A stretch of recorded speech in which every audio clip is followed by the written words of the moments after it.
नमस्कार, मैं श्रुति सिंह। स्वागत है आप सभी का इनसाइड झारखंड न्यूज के इस बुलेटिन में। चले जाते हैं आज की खबरों के बारे में। खबरों की शुरुआत करते हैं राजधानी रांची से। झारखंड मुक्ति मोर्चा के 2 दिवसीय महाधिवेशन का समापन हो गया है। महाधिवेशन में कई ऐसे प्रस्ताव लाए गए हैं जो पार्टी के हितों को देखते हुए पारित किए गए हैं। शिबू सोरेन को संस्थापक संरक्षक बनाया गया है, तो वहीं मुख्यमंत्री हेमंत सोरेन को एक नई जिम्मेदारी देते हुए केंद्रीय अध्यक्ष बनाया गया है। पार्टी के केंद्रीय अध्यक्ष बनाए जाने के बाद मीडिया से मुखातिब होते हुए मुख्यमंत्री हेमंत सोरेन ने कहा कि पार्टी की ओर से एक बड़ी जिम्मेदारी दी गई है, जिसे मैं निर्वहन करूंगा।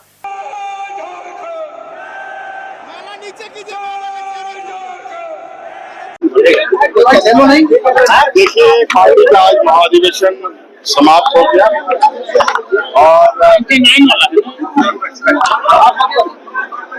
जो महत्वपूर्ण निर्णय लिए गए वो आपके समक्ष है और अब आने वाला समय पार्टी और तेजी के साथ नई ऊर्जा के साथ काम करेगी। वहीं रांची में भाजपा के प्रदेश प्रवक्ता प्रत्युष शाहदेव ने झारखंड मुक्ति मोर्चा के महाधिवेशन पर बड़ा हमला बोला है। उन्होंने कहा कि महाधिवेशन में झारखंड कल्याण को छोड़ सिर्फ परिवार कल्याण पर अमल किया गया है। प्रत्युष शाहदेव ने कहा कि भाजपा लंबे समय से कह रही थी कि झामुमो का अगला अध्यक्ष भी सोरेन परिवार से ही होगा और हुआ भी वही। मुख्यमंत्री के पास बहुत बेहतर अवसर था कि वो अपने दल के किसी समर्पित वरिष्ठ कार्यकर्ता को अध्यक्ष बना सकते थे, लेकिन मुख्यमंत्री पद की बड़ी जिम्मेदारी होने के बावजूद भी उन्होंने किसी पर विश्वास करना उचित नहीं समझा। प्रत्युष शाहदेव ने कहा कि परिवारवादी पार्टियों में यही होता है। अध्यक्ष समेत तमाम प्रमुख पदों पर परिवार के ही सदस्यों को बैठाया जाता है। आम कार्यकर्ता को सिर्फ हाथ उठाने के लिए बुलाए जाते हैं। देखिए, झारखंड मुक्ति मोर्चा का संपन्न हुआ महाधिवेशन पूरे तरीके से झारखंड कल्याण की जगह परिवार कल्याण पर समर्पित रहा। हमें उम्मीद थी कि माननीय मुख्यमंत्री जी इस बार अध्यक्ष पद पर परिवार के बाहर के किसी व्यक्ति को आसीन कराएंगे, लेकिन उन्हें किसी पर विश्वास नहीं रहा और मुख्यमंत्री पद का बड़ा दायित्व होने के बावजूद भी वो खुद से अध्यक्ष पद पर काबिज हो गए। ये जितने कार्यकर्ता आए थे अगल बगल के राज्यों से, झारखंड के कोने कोने से, सबका अपमान था साहब। सबको सिर्फ हाथ उठाने की जिम्मेवारी थी, कोई अपनी बातें नहीं रख पा रहा था। दूसरी बात, जो अधिकार पत्र था, जो मैनिफेस्टो था, जिसमें 10 लाख नौकरी और तमाम बड़ी बड़ी चीजों का जिक्र था, उस पर कोई चर्चा नहीं हुई और इसी मैनिफेस्टो के बदौलत झारखंड मुक्ति मोर्चा जीतकर सत्ता में आई है।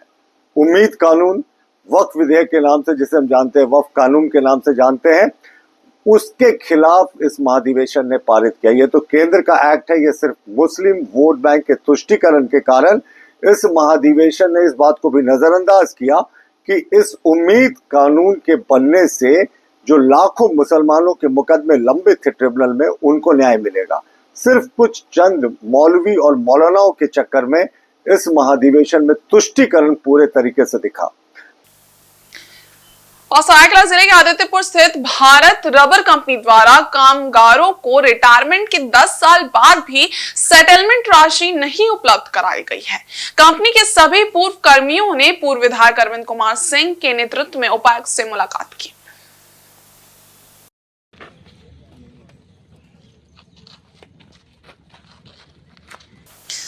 उपायुक्त ने इस मामले पर संज्ञान लेते हुए कार्रवाई करने का आश्वासन दिया है।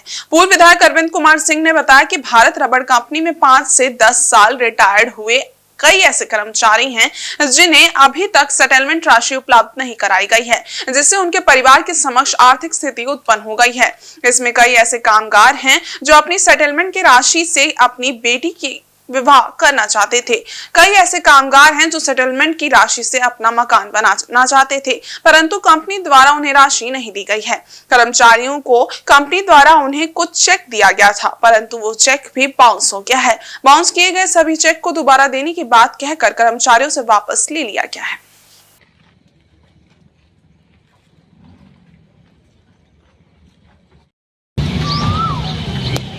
भारत रबर के एम्प्लॉय है।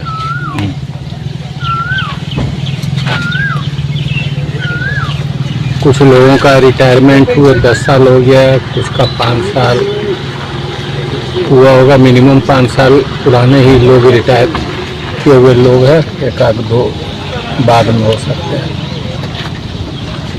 10 साल 15 साल के बीच में इन लोगों को फुल एंड फाइनल के रूप में चेक दिया गया अगर सारे चेक बाउंस कर गए, कुछ लोगों को ही थोड़ी बहुत रकम मिली, कुछ को एक आध दो आदमी को हो सकता है कि थोड़ा ज़्यादा रकम मिला होगा। लोगों की आर्थिक स्थिति खराब है। 10 साल से गेट में आना जाना लगा रहता है, मगर मैनेजमेंट के ऊपर कोई इफेक्ट नहीं पड़ता है। हम लोग इस इशू को लेकर के 10 दिन तक कंपनी को बंद भी किए थे। उसके बाद लेबर कमिश्नर के द्वारा एक एग्रीमेंट हुआ, जिसमें उस आदमी ने कहा कि हम सारे पेमेंट करेंगे, मगर वो पेमेंट भी नहीं हो पाई। आज ये लोग दर दर का ठोकर खा रहे हैं, अपना हक अधिकार मांग रहे हैं। वो कंपनी अपने आप में 2 नंबर कंपनी है। उसका बीच में एक प्लांट, 2 प्लांट है। उसकी एक प्लांट ऑक्शन हुआ था जो मामा के नाम से लिया था, फिर उस कंपनी को इसने खरीद लिया। एक बहुत बड़ा फर्जरी का मामला है ये, और इसकी जांच होनी चाहिए। जीएसटी चोरी करता है, 2 नंबर वहाँ पे काम होती है, पॉल्यूशन फैलाता है, और ऊपर से आज भी वहाँ पे जो कंपनी में एम्प्लॉय है, महिलाओं को 310-20 रुपया दिया जाता है, और 370-75 रुपया जो जेंट्स है उसको दिया जाता है। मतलब मिनिमम वेज भी नहीं मिलता। सरायकेला जिला मुख्यालय नगर क्षेत्र में पेयजल आपूर्ति की समस्या के समाधान को लेकर भाजपा महिला मोर्चा द्वारा उपायुक्त अनुमंडल पदाधिकारी एवं पेयजल स्वच्छता विभाग के कार्यपालक अभियंता को ज्ञापन सौंपा गया है। पूरा है और पीएचडी पैसा नहीं उठा सकता है। पीएचडी कैसे कलेक्शन करेगा? वो तो इंजीनियरिंग विभाग है, उसको तो रेवेन्यू कलेक्शन करने का कोई अधिकार नहीं है। महिलाओं का नेतृत्व भाजपा की राजा सिंह देव एवं सनद आचार्य द्वारा किया जा रहा था। पिछले 3 दिनों से नगर क्षेत्र में पेयजल आपूर्ति पूरी तरह से बाधित है। पेयजल स्वच्छता विभाग, बिजली विभाग तथा नगर पंचायत विभाग में आपसी कोऑर्डिनेशन नहीं रहने के कारण नगर क्षेत्र में पेयजल सप्लाई पिछले 3 दिनों से प्रभावित है। लोगों को पेयजल के लिए दर दर की ठोकरें खानी पड़ रही है। भाजपा की महिला नेत्रियों ने प्रशासन को सचेत करते हुए कहा है कि जल्द ही नगर क्षेत्र में पेयजल व्यवस्था को सुधारा जाए, अन्यथा वे आंदोलन करेंगे। बिजली की स्थिति सही नहीं रहने के कारण नदी से जल स्टोर नहीं हो पा रही है। ऐसी स्थिति में जिसको कनेक्शन उपयोग करने के लिए प्रशासन से मांग की गई है। भाजपा महिला मोर्चा के अध्यक्ष पिंकी मोदक ने कहा कि नगर क्षेत्र गाँव से भी बदतर हो चुकी है, लोगों को पेयजल भी नसीब नहीं हो रही है।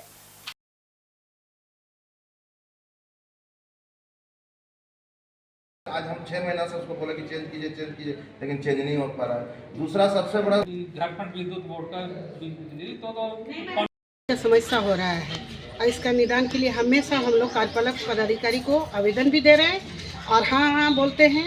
2-5 दिन पानी ठीक देता है, उसके बाद फिर वही पानी का दिक्कत होता है, और प्रेशर भी बहुत कम रहता है कि बाकी वार्ड में पानी नहीं पहुँच पाता है। वो लोगों का तो बूंद बूंद पानी गिरता है, और गर्मी अभी पहुँचा भी नहीं है, और ऐसा हालत हुआ है। और गर्मी में तो कैसा जनता लोग का हालत होगा। पानी के लिए हम लोग सब त्राही कर रहे हैं। स्थिति ऐसा हो गया कि गांव में भी से भी बस से बदतर हो गया सारे किलोमीटर, जबकि एक हम लोग का जिला है, और जिला होने के बावजूद भी यहाँ पानी की इतनी सारी समस्या। तो इसका समाधान जल्द से जल्द होना चाहिए, नहीं तो हम लोग सब सरायकेलावासी उग्र रूप धारण करने पड़ेगा। देखिए, विगत 2 दिनों से पानी की जो किल्लत है, जिसके लिए हमारे पार्टी के और यहाँ संगठन जितने भी लोग हैं, जितने पदाधिकारी हैं, जितने कार्यकर्ता हैं, सभी लोग, ऐसा कि आम जन को यहाँ तक कि नदी का पानी भी सुहा नहीं रहा है। अब नदी की पानी में इतनी गंदगी है कि आप उसको विश्वास नहीं करते। एक बार अगर नदी का कोई झलक देख लेगा तो पता चलेगा हम लोग बद से बदतर जिंदगी जी रहे हैं, और बिना पानी का जिंदगी वैसे ही होता है जैसे बिन जल मछली।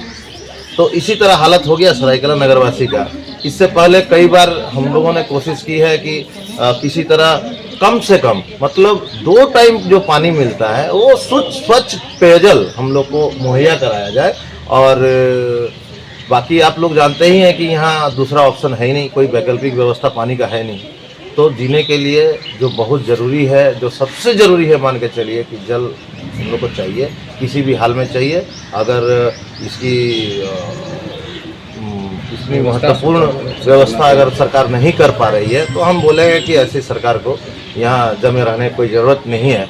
और तत्काल यहाँ के जो एग्जीक्यूटिव इंजीनियर है पीएचडी के, मैं उनको भी ये आवेदन देने जा रहे हैं और हम लोगों ने डीसी साहब को भी आवेदन दिया और एसडीएम मैडम को भी इसकी जानकारी दे दी है। अगर तत्काल इसका समाधान नहीं होता है तो फिर हम लोग उग्र आंदोलन करने के लिए तैयार हैं। और साथ में सभी महिलाओं को ये सिर्फ आश्वासन नहीं है, एकदम इन लोग को कड़ी निर्णय लेना पड़ेगा कि आज के बाद जैसे और पानी की समस्या सरायकेला नगर पंचायत क्षेत्र में नहीं होना चाहिए। इधर आदित्यपुर के शेरे पंजाब चौक स्थित दयाल ट्रेड सेंटर के ग्राउंड फ्लोर पर फ्यूजन यूनिसेक्स फैमिली सैलून का मंगलवार की शाम विधिवत उद्घाटन हुआ। इस मौके पर मुख्य अतिथि के रूप में पूर्व विधायक अरविंद सिंह उर्फ मलखान सिंह मौजूद रहे। वहीं विशिष्ट अतिथि के रूप में भाजपा नेता छवि महतो उपस्थित थे। इस फैमिली सैलून का विधिवत उद्घाटन पूर्व विधायक अरविंद सिंह ने फीता काट कर किया। मौके पर उन्होंने आदित्यपुर में अत्याधुनिक सुविधाओं से लैस इस फैमिली सैलून की सराहना की। वहीं इस दौरान सैलून की कर्ता धर्ता पल्लवी सिन्हा ने बताया कि उन्होंने अपने पार्टनर रंजीत शर्मा के साथ मिलकर इस सैलून को खोला है, जो साज सज्जा के शौकीन लोगों को अपनी ओर आकर्षित करने में जरूर सफल रहेगा। यहाँ लोगों के लिए न सिर्फ अत्याधुनिक सुविधाएं मौजूद हैं, बल्कि ऑफर के तहत कई डिस्काउंट भी दिए जा रहे हैं। इस मौके पर सीआरपीएफ के कैलाशपति बेरा, अन्नपूर्णा प्रधान समेत क्षेत्र के कई जाने माने लोग मौजूद रहे।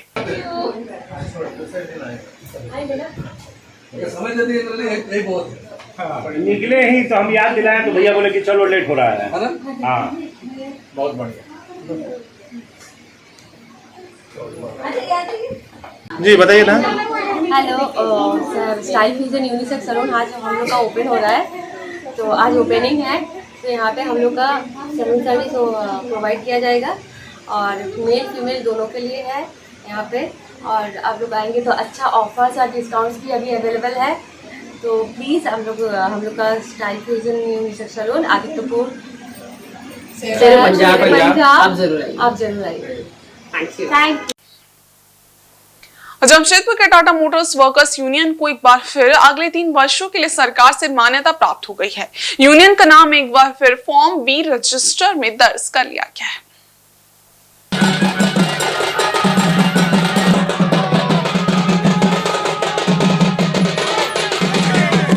इसको लेकर यूनियन के सदस्यों में खुशी की लहर दिखाई दी। सभी ने यूनियन के महामंत्री का फूलों की माला के साथ स्वागत किया। बता दें कि विगत वर्ष नवंबर के माह में यूनियन का चुनाव संपन्न हुआ था और एक बार फिर से पुरानी कमेटी पर ही कर्मचारियों ने भरोसा जताया था। उनके प्रयास से एक बार फिर यूनियन को मान्यता प्राप्त हो चुकी है। इस मान्यता के उपरांत एक बार फिर यूनियन मजदूरों के मुद्दों को लेकर त्रिपक्षीय वार्ता के लिए योग्य हो गई है। तमाम कर्मचारियों एवं यूनियन के सदस्यों ने यूनियन के पदाधिकारियों का स्वागत किया, साथ ही आतिशबाजी कर अपनी खुशी का इजहार किया।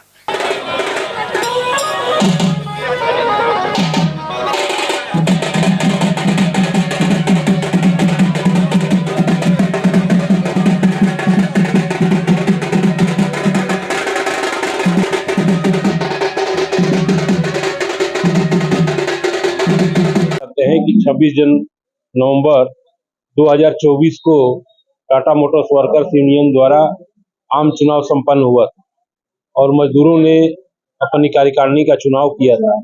लेकिन उसके बाद ट्रेड यूनियन एक्ट में प्रावधान है कि चुनाव होने के बाद में फॉर्म बी रजिस्टर में दर्ज कराया जाएगा और वो जांचोपरांत होता है। तो चुनाव के बाद में जांच की प्रक्रिया सरकार के द्वारा चल रही थी और जांचोपरांत आज फॉर्म बी रजिस्टर में झारखंड सरकार के श्रम मंत्री लेबर कमिश्नर द्वारा एक फॉर्म बी रजिस्टर में दर्ज किया गया। तो टाटा मोटर्स वर्कर्स यूनियन श्रम विभाग के सारे पदाधिकारियों को धन्यवाद देती है कि निष्पक्ष जांच करके टाटा मोटर्स वर्कर्स यूनियन का नाम फॉर्म बी रजिस्टर में दर्ज किया। इसके लिए मजदूरों के तरफ से उनको हम धन्यवाद देते हैं, क्योंकि जहां फॉर्म बी रजिस्टर दर्ज हो जाता है वहां पर अपने कर्मचारियों के लिए हित में उनके त्रिपक्षीय समझौता हम लोग कर सकते हैं। वहीं पोटका में गर्मी का तापमान जैसे जैसे बढ़ता जा रहा है, वैसे वैसे ग्रामीण क्षेत्र में पेयजल संकट काफी गहराता जा रहा है। ओडिशा से सटे रसुनचोपा पंचायत के लोवाड़ी आदिवासी बहुल राजस्व गांव में पेयजल की गंभीर समस्या बनी हुई है। गांव के सोनाराम हेमरम कहते हैं कि गांव की आबादी 400 के करीब है, जिसमें 3 चापाकल है जो करीब 10 महीने से खराब पड़े हैं। एक जल मीनार है जिसमें टंकी तक पानी उठाने वाला पाइप एवं सप्लाई पाइप दोनों फट जाने के कारण जल मीनार बंद पड़ा है। गांव की महिलाएं दूसरे जगह से पेयजल की व्यवस्था करती हैं। खराब चापाकल के सामने प्रदर्शन कर रही गांव की महिलाओं ने झारखंड सरकार के पेयजल विभाग से गुहार लगाई है कि यथाशीघ्र चापाकल की मरम्मत हो एवं टंकी में नई पाइप लगाई जाए तथा सप्लाई पाइप को बदला जाए। प्रदर्शनकारी ग्रामीणों में सुचित्रा टुड्डू, निद्रावती सरदार, सुनीता हांसदा, जस्मी हांसदा, श्रुति माडी, सुकुर मनी हेम्ब्रम आदि उपस्थित थे।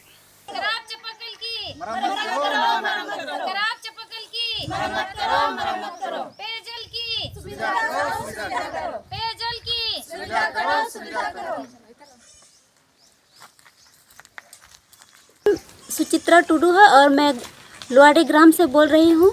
हमारे गांव में जल की बहुत कठिनाई हो रही है। 3 चापाकल है, एक जल मीनार है जिसमें जल मीनार का पाइप फटा है जिससे गांव में सही से पानी सप्लाई नहीं हो रहा है, जिसके वजह से गांव के लोगों को पानी की बहुत कठिनाई हो रही है। 3 चापाकल खराब है और मैं सरकार से यही अनुरोध करना चाहती हूँ कि हमारे गांव में जल की व्यवस्था की जाए। मेरा नाम सोनाराम हेम्ब्रम, ग्राम लोहाड़ी, पंचायत तरसुन चोपा। गाँव लोहाड़ी में टोटल 3 चापाकल है और एक जल मीनर है। जल मीनर का पाइप फटा हुआ है जिसके चलते पेयजल की व्यवस्था ठीक से नहीं हो रही है और गांव-गांव में जो पाइप बिछाया गया है पाइप फटा हुआ है जिसके चलते जल आपूर्ति ठीक से नहीं हो रहा। इसके लिए हम लोग को बहुत दूर जाना पड़ता है पीने पानी के लिए। इसीलिए हम सरकार से आग्रह कर रहे हैं कि यहाँ जो जितना खराब चापाकल पड़ा हुआ है वो सबका अविलंब बनाया जाए ताकि हमारे जो पानी का समस्या है वो समाधान हो जाए। सरायकेला जिले में 108 एम्बुलेंस का परिचालन करने वाले 73 कर्मचारी बीते शनिवार से अनिश्चितकालीन हड़ताल पर हैं, जिसे लेकर एमओयू के तहत राज्य भर में 108 एम्बुलेंस का परिचालन कर रही सम्मान फाउंडेशन के प्रतिनिधि हड़ताली 108 एम्बुलेंस कर्मियों से वार्ता करने पहुंचे। नोडल पदाधिकारी डॉक्टर चंदन कुमार की उपस्थिति में वार्ता करते हुए सभी हड़ताली 108 एम्बुलेंस कर्मियों ने एक स्वर में कहा कि बीते फरवरी माह से मानदेय का भुगतान नहीं हुआ है। अन्य मांगों के साथ मानदेय भुगतान की प्रक्रिया शुरू करते ही हम लोग वापस अपने काम पर लौट जाएंगे, जिस पर सम्मान फाउंडेशन के योगेश कुमार ने कहा कि बैंकिंग प्रक्रिया का कार्य में थोड़ा समय लग रहा है, आप सभी काम पर लौटे, मानदेय का भुगतान शीघ्र कर दिया जाएगा। परंतु हड़ताली 108 एम्बुलेंस कर्मी आश्वासन पर मानने को तैयार नहीं हुए। उनका कहना है कि फरवरी माह से मानदेय नहीं मिलने के कारण परिवार के समक्ष भुखमरी की समस्या उत्पन्न हो गई है। इस प्रकार पूरी वार्ता विफल रही। चंदन साहब फोन करते हैं, रात 12 बजे गाड़ी लगा, हम लेके जाते हैं। बन गया है, अगर खराब गाड़ी को हम चलाते हैं, रात 1 बजे वो एक्सीडेंट हुआ जाइए, हम लोग जाते हैं। कंडीशन में अगर कुछ भी हो जाता है तो और इस बुलेटिन में बस इतना ही। ब्रेक के उस बारे कुछ खास खबरें, तब तक के लिए देखते रहिए इनसाइड झारखंड न्यूज। धन्यवाद।